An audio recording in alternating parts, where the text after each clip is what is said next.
hope for some lucky breaks. Hope is not a strategy. Anything else, Professor? Try fast. Ever seen a miracle? Not yet. How do you think I'd feel if you die on the track? 3 laps. 3 laps is a lifetime.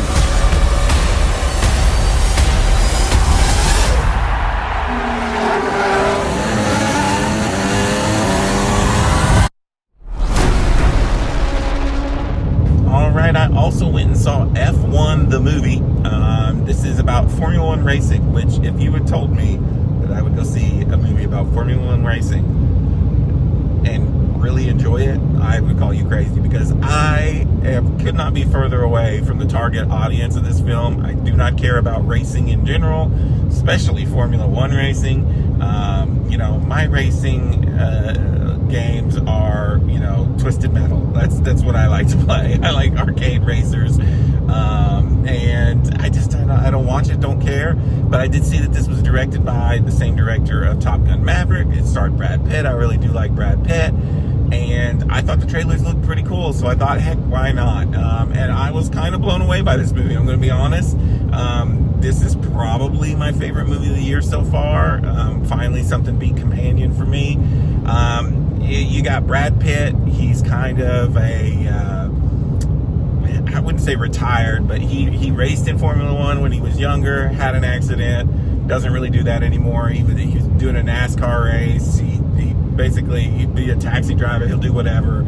And his old friend comes and wants him to come basically save his racing team in Formula One. His racing team's doing really bad, hasn't won a race, and he's getting ready to get ousted by the board, and he wants Brad Pitt to come save it, basically.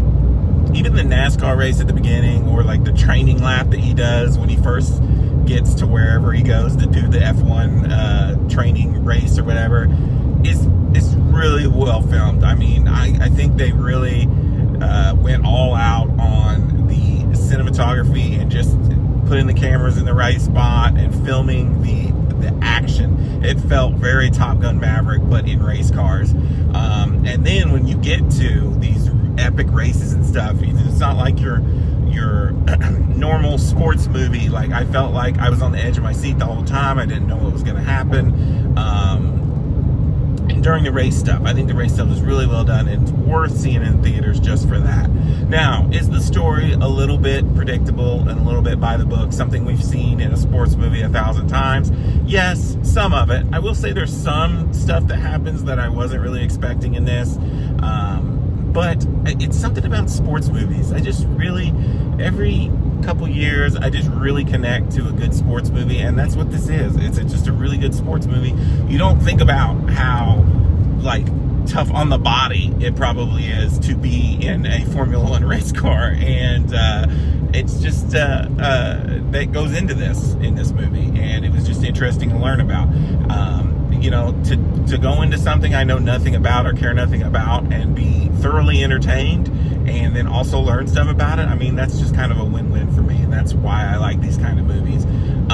But it's, like I said, it's the perfect summer film, really fun to go watch. Is it a little too long? Sure. But Brad Pitt is great in it. All the cast is. You got this young rookie kid. I think he's really good in it. You have a love interest to Brad Pitt. She's pretty good. I heard they cut the love interest for the rookie. Probably should have kept that in there, honestly.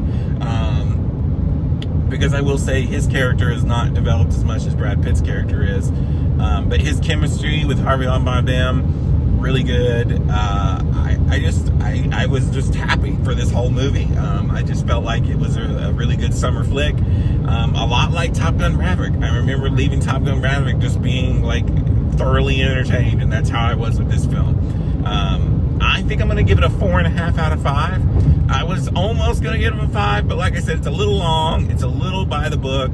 That would be my 2 negatives. Other than that, I had a great time. I will definitely be getting this in 4K and watch it with my sweet surround sound, because if you can't watch this in the theaters, that's the only other way to do it, because I think it's going to just really, really kick my surround sound into high gear when I get it for the home viewing. And yeah, I think it's my favorite movie so far this year, beating out Companion. And what do you guys think of F1? And until next time, this is Randy Cage.